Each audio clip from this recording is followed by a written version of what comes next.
Thank you, Father, for another book, O Lord, another letter from Paul, O God, na binigay mo sa amin. And we pray, buksan mo ang aming puso't isipan. Tanggapin namin ang mga aral na binabahagi ni Pablo sa mga taga-Colossians. Lord, makita namin ang aming sarili, O Diyos, sa mga taga-Colossians, Lord. And we pray, O God, na huwag namin bibitawan ang iyong mga salita nang hindi namin na isasagawa ang kalooban nito, Ama, sa pangalan ng Panginoon Kristo. So thank you, Father, and I pray for the Holy Spirit to be our teacher, to expound the truth, and make us understand your desire, Lord. In the mighty name of Jesus Christ we pray. Amen and amen. Purihin po ang Panginoon. Hallelujah. It's Friday. Grabe. Ang bilis, no? At October na. So, labas na si Jose Marichan. Pinalitan niya na si Jackie Chan, no? At purihin ng Panginoon dahil ito ang ikalawang Berman, so ibig sabihin mas palapit na tayo ng palapit. Hallelujah! Hindi lang sa araw ng Pasko, kundi sa pangako ng Diyos na pagbabalik niya. Hallelujah! Dapat excited tayo sa pagbabalik ni Lord kaysa sa birthday niya, sapagkat unang-una, ang gusto ng Panginoon makasama niya tayo sa langit, to celebrate there. Kasi dito, limited may uwian. But in heaven, walang uwian. Welcome to the new study sa letter of Paul to the Colossians. No? Sabi nga natin, itong aklat na ito ay nakafocus kay Jesus Christ, the supremacy and the sufficiency of Jesus. So, paano pinag-usapan natin ang tinatawag nating Second Thessalonians na tumutukoy sa commendation, no, yung recognition sa faith ng mga taga-Thessalonians, and then some reminders, no, warning. Kaya ngayon, pumunta naman tayo sa Colossians. Okay? So, ang sulat ni Pablo sa mga taga-Colossas, so ang pinaka-main purpose ito, number 1, is to give warning. Hello, warning. Mag-ingat kayo, Colossians 2:8, mag-ingat kayo upang hindi mabiyag ninuman sa pamagitan ng walang kabuluhan at magdarayang aral at hindi nasasalig kay Kristo, kundi sa sabi-sabi na matatanda at sa mga tuntunin ng sanlibutan. So this letter is a warning, no, na mag-ingat sa mga aral na ating naririnig. Okay? So dapat ma-discern natin unang-una, yung nagde-deliver ng message, baka ito hindi tunay na lingkod ng Diyos.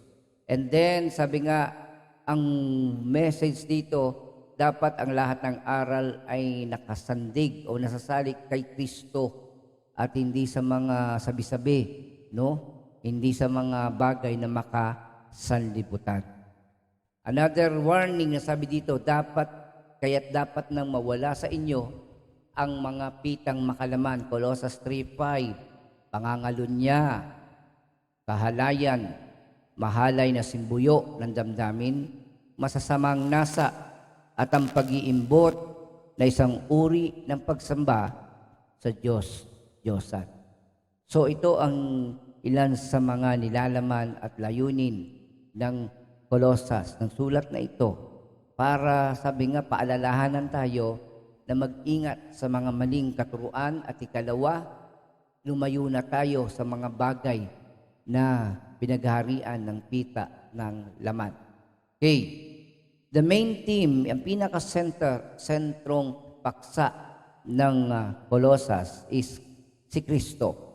The fullness of God, ang kapuspusan ng Diyos, and the preeminent and the all-sufficient Savior.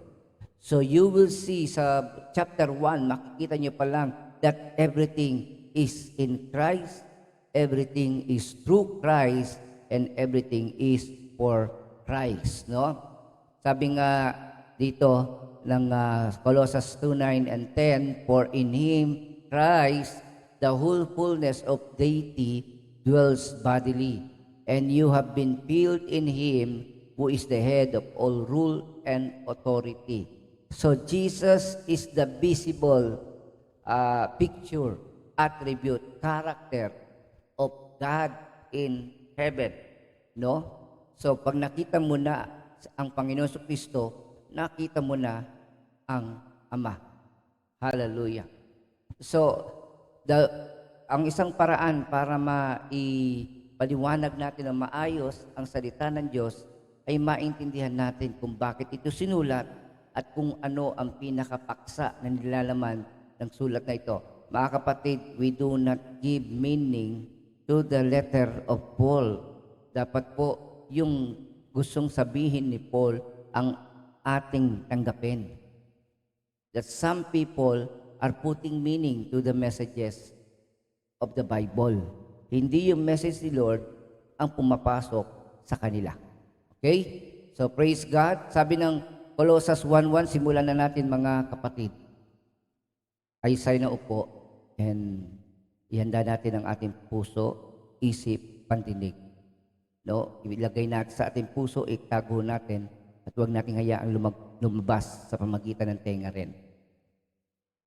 Ang sabi dito mula kay Pablo, apostol ni Kristo Jesus ayon sa kalooban ng Diyos at mula rin sa kapatid natin, si Timoteo. Ito yung pambungad na bati. Sa mga taga-Colosas na inirang ng Diyos at mga tapat na kapatid kay Kristo, sumainyo nawa ang alin, ang pagpapala at kapayapaan mula sa Diyos na ating Ama. Amen. So, pagpapala at kapayapaan ay sumainyo. Hallelujah. Now, on the next part, yung tinatawag natin pagpapasalamat. No? Kaya nga sabi nga natin, prayer of thanksgiving is a kind of prayer na very powerful. Bakit ko sinabing powerful? Sapagkat tunay nga, hindi pa man binibigay, pinagpapasalamat muna. Okay? Hallelujah. Purihin ang Panginoon, being thankful of what? Being thankful.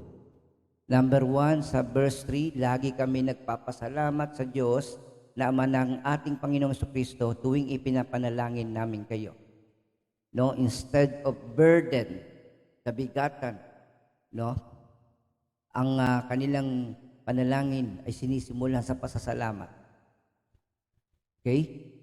Unang-una, we always thank God, the Father of our Lord Jesus Christ, when we pray for you. Why? Dahil sa inyong faith, dahil sa inyong love. Meron ka bang faith and love? Isulat nyo nga po.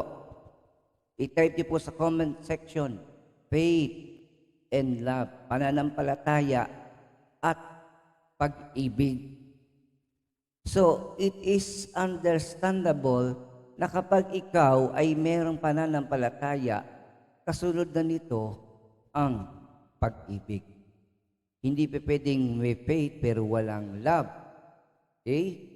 Sabi nga natin, our faith is always, lagi, no? At all times, nasasangkapan ng pag-ibig ng Diyos. As we read the Bible, we discover the love of God, the love of Jesus, the love of the Father for each and every one of us. Sabi ng verse 4, sapagkat nabalitaan namin ang tungkol sa inyong pananampalataya kay Kristo Jesus at ang pag-ibig nyo sa lahat ng hinirang ng Diyos. I repeat, nabalitaan namin ang tungkol sa inyong pananampalataya kay Kristo. These are not secret believers, but their faith is known to many. Nakarating yan kila Pablo. No, parang katulad din ng Thessalonians. At ang pag-ibig nyo sa lahat ng hinirang ng Diyos. Number 1, sabi nga natin, living out the gospel. Ibig sabihin, ang pagsasabuhay ng mabuting balita. Dapat sa pananalig natin sa mabuting balita, andun yung faith at nasasangkapan din ito ng pag-ibig. Hindi lang pag-ibig sa sarili, kundi pag-ibig sa iba. Sa kapwa natin, mananampalataya sa ating pamilya. Now, the gospel. Binigyan ng diin ni Pablo yung mabuting balita.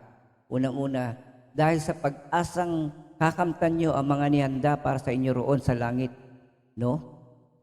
Nalaman ninyo ang tungkol sa inaasahan niyong ito ng ang salita ng katotohanan, ang mabuting balita. Verse 6, ay ipangaral sa inyo, ito'y lumaganap sa buong sanlibutan at anong dinadala nito? Pagpapala. I repeat, no? Pinangaral sa inyo at ito'y lumaganap, ang mabuting balita ay lumaganap sa buong sanlibutan at nagdadala ng pagpapala. I-type nyo nga po, may pagpapala ang mabuting balita. May pagpapala ang mabuting balita. Mga kapatid, kahit tumanggap ka ng 1,000,000, that is not considered blessing. Sapagkat ang blessing ng pagpapala, yung pagpapala mismo, yung grace ng Panginoon, yung biyaya ng Diyos sa inyo, is more than any treasures on earth. No? Akala na iba ang pagpapala ay nasa form ng pera. No, amen. Minsan, kadalasan, na nalalayo tayo kapag tayo ay maraming pera. Punta dito, punta doon. Bili dito, bili doon. No? Plano dito, plano doon. Nang hindi pinagkakatiwala sa Diyos. At kapag nagka-problema, either sisihin ng Diyos. Okay?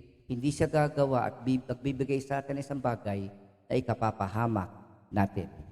So, sabi dito, this good news brings blessing. Tulad na nangyari sa inyo, no? Mula nang marinig nyo at maunawaan ang katotohanan tungkol sa kagandahang loob ng Diyos.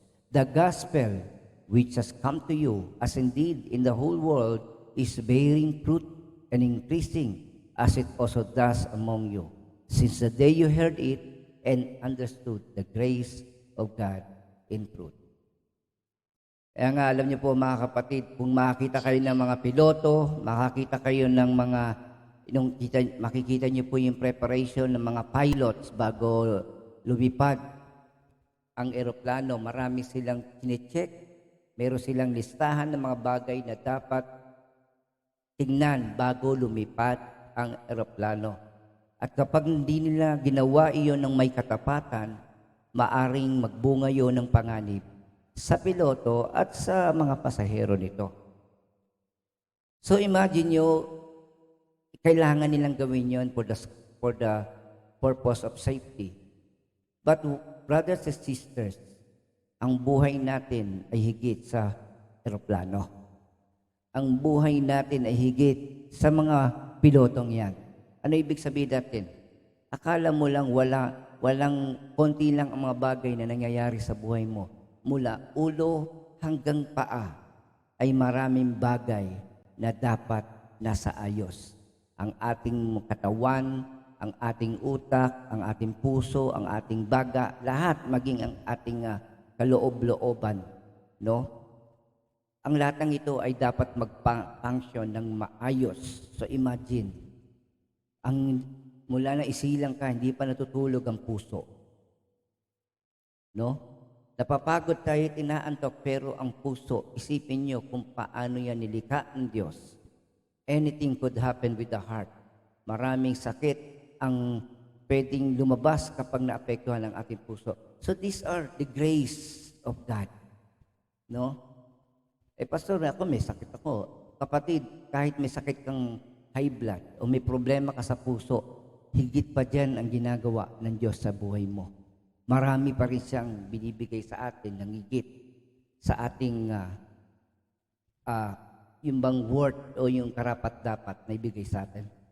Hindi mo hiningi, ibigay sa iyo. No? Yung mabuting kalusugan, yung protection, no? Lahat, even relationship. So brothers and sisters, hallelujah, this is the gospel of truth, no? And let's pray na ito ay magbunga sa atin magbunga ito ng mabuting buhay na kalugod-tugod sa Diyos. Colossians 1:7 explain to us that this gospel was shared to the Colossians through Epaphras. Sabi ni Paul, natutunan nyo ito kay Epaphras, tapat na lingkod ni Kristo, mahal na kamanggagawa namin at kinatawan sa inyo. So Epaphras is not Paul. no? So hindi po lahat ay si Paul ang nangaral, si Paul ang nagpagal, but one thing to be sure is this, lahat tayo'y tinawag, pati kayo ay tinawag, lahat tayo ay tinawag ng Panginoon upang maglingkod sa Kanya. Kaya mga ipapras, tayong ipapras, dapat lagi tayong gising upang magbunga tayo ng mga anak na espiritual katulad ng mga taga-Kolosas. Hallelujah. Okay, so yung pag-ibig, no? Verse 8, so through the report of Epaphras, nalaman nila Paul yung tungkol sa pag-ibig ng mga taga-Kolosas. Sa kanya namin nalaman ang tungkol sa pag-ibig na pinagkaloob sa inyo ng Espiritu, at ang pag-ibig na ito ay bunga ng banal na Espiritu sa ating buhay nang tinanggap natin ang Panginoong Jesucristo. Colossus 1:8, sa kanya namin nalaman ang tungkol sa pag-ibig na pinagkaloob sa inyo ng Espiritu. Now, in the prayers, mga panalangin, take note of these things. Karaniwan natin pinagpe-pray, Lord, bigyan mo kami ng mabuting kalusugan, good health, peace of mind, so and so forth. Pero ang nakakatuwa sa aklat ng Colossus ay kung ano ba talaga yung dapat nating ipapanalangin. Number 1, prayers, Colossus 1:9. Kaya't mula na marinig namin ito'y patuloy naming dinadalangin sa Diyos na naway puspusin niya kayo ng kaalamang kaloob ng Espiritu. I repeat, naway puspusin niya kayo ng kaalamang kaloob ng Espiritu. Bakit? The big why. Bakit? Upang lubusan niyong maunawaan ang kanyang kalooban. Amen? So, upang malaman niyo ang kanyang kalooban, hindi lang niyo malaman, maunawaan niyo yung pamamaraan ng Diyos at yung kanyang pabuting balita. We continually ask God to fill you with the knowledge of His will through all the wisdom and understanding that the Spirit gives. And then verse 10, sa gayon, makapamumuhay kayo ng karapat-dapat at kalugod-lugod sa Panginoon, sasagana sa mabuting gawa at lalawak ang inyong pagkakilala sa Diyos. So, yung prayer na yan ni Paul, pinaliwanag niya kung bakit iyon ang kanyang panalangin at ano ang magiging bunga nito sa buhay natin. Second, ikalawa, dinadalangin din namin kayo'y patatagin niya sa tulong ng kanyang dakilang kapangyarihan upang masaya ninyong mapagtiisan ang lahat ng bagay. So, second prayer, patatagin niya sa tulong ng kanyang dakilang kapangyarihan. May you be strengthened with all power according to His glorious might. No? And then, sabi dito, magpasalamat kayo sa Ama sapagkat minarapat niyang ibilang kayo sa mga hinirang na magmamana ng kaharian ng kaliwanagan. So, balikan natin the prayer of Paul. You may be filled with the knowledge of His will. And number 2, may you be strengthened with all power. Sabi ng verse 13, iniligtas niya tayo sa kapangyarihan ng kadiliman at inilipat sa kaharian ng kanyang minamahal na anak. And verse 14, sa pamagitan ng anak, tayo'y pinalaya at pinatawad sa ating mga kasalanan because of Jesus Christ, in whom we have redemption, the forgiveness of sins. Sabi nga balikan natin ang 13 and 14, who the Father had delivered us from the power of darkness and had transferred us into the kingdom of His dear Son, in whom we have redemption through His blood, even the forgiveness of sins. Tingnan niyo po how central is Christ in the book of Colossians. Tingnan niyo mabuti. Mula sa chapter 1 pa lang, Paul, an apostle of, we are brothers and sisters in, we thank God, the Father of our Lord Jesus Christ. Our faith is in Christ Jesus. Epaphras, a faithful servant and minister of Christ, live a life worthy of the Lord, please Him in every way, be strengthened in power by His glorious might. God has brought us into the kingdom of His Son, and then we have redemption in Him, which is Jesus Christ. Look at that. From verse 1 hanggang verse 14, nakikita niyo po na sa lahat ng bagay ay kay Kristo, para kay Kristo, para, sabi nga sa pamamagitan ng Panginoong Hesus Kristo. Let Christ be the center of your life. Lagyan niyo po diyan, Christ is the center of my life.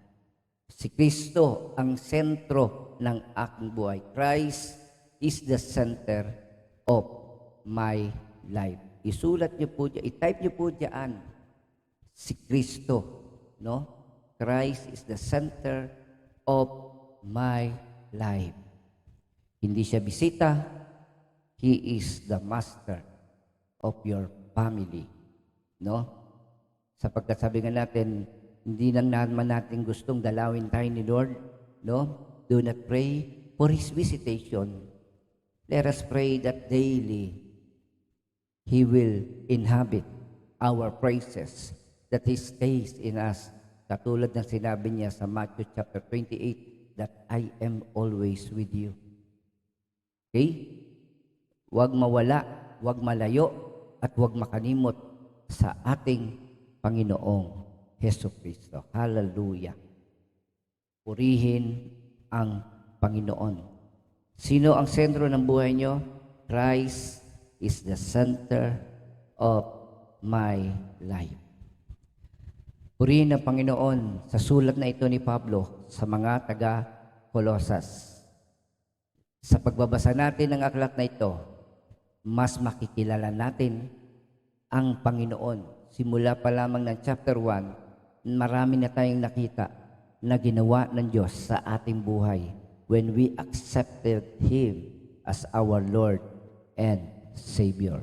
So brothers and sisters, hallelujah, minsan pa, sabayan niyo akong awitan natin ang Panginoon, no? Na sa pagkakataong ito, hallelujah, ang buhay natin ay nakasandig kay Kristo. At ang buhay natin ay para kay Kristo, para sa Kanyang kaluwalhatian. Amen. Sabayan niyo po kung awitin natin ang awit na ito na binigay ng Panginoon sa gawain ng JOP. Ang buhay ng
nabubuhay upang ikaw ay aking sambahin. Ikaw ang buhay ng buhay ko, ang tunay na itinatangi ng puso ko na iyong pupurihin. Pagkat nabubuhay upang ikaw ay aking sambahin. Pagkat nabubuhay upang ikaw ay aking sambahin.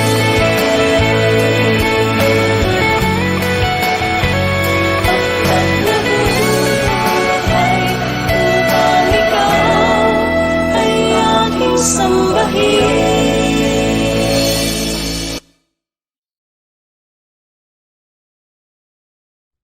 Amen. Purihin ng Panginoon sa katotohanan na yan. Hallelujah. That Christ, without the Lord, we are nothing. We are nobody. At hindi tayo mag-i-exist sa mundong ito sapagkat siya ang may likha sa atin. Happy birthday sa my birthday. Okay? So, October birthday celebrant, ang Buena Mano, ay si Sister Shally. No, let's pray. Nabigyan siya ni Lord ng another year of blessing, no? Another year, no? Of God's wonderful love. Kaya sa mga magbe-birthday this October, may the Lord bless you and keeps you and may His face shine brightly in your lives. Hallelujah. Nakita si Kristo sa inyong buhay. And that every day that God added in your lives is Jesus Christ being shown in your plans, desires, and career. For His glory, for Christ alone. Hallelujah. Panginoon, dalangin po namin o Diyos ang biyaya at pagpapala sa mga magdiriwang at nagdiriwang ng kanilang kaarawan ngayong buwan ng Oktubre. Dalangin po namin ang kanilang pananalig at pananampalataya ay matibay na nakasandig sa iyo. Hallelujah, hindi kami mauuga, hindi kami babaksak sapagkat ikaw ay matibay naming sandigan. At tunay nga o Diyos na pagwagyan mo ang lahat ng bagay. We thank you, Father, O God, and I pray that every day we focus our heart on you, in knowing you, in loving you, and serving you. And we pray, O God, hallelujah, na hindi kami, Panginoon, malalayo sa iyo kahit segundo at minuto. Sapagkat tunay nga, Panginoon, there is more we can learn from you. And there is more we can discover, Lord, in you, O God. Marami pang bagay na di namin alam patungkol sa iyo. Ang mararanasan namin at malalaman namin when we are always with you, in your presence, worshiping you, serving you, and glorifying your wonderful name. Thank you, Father. And Lord, we pray, O God, that this message of of Colossians be true, not only in our minds, but also in our lives. In Jesus' mighty name. God bless you, brothers and sisters. May God richly bless you and be strengthened by His power. Amen and amen. Pagpalain tayo ng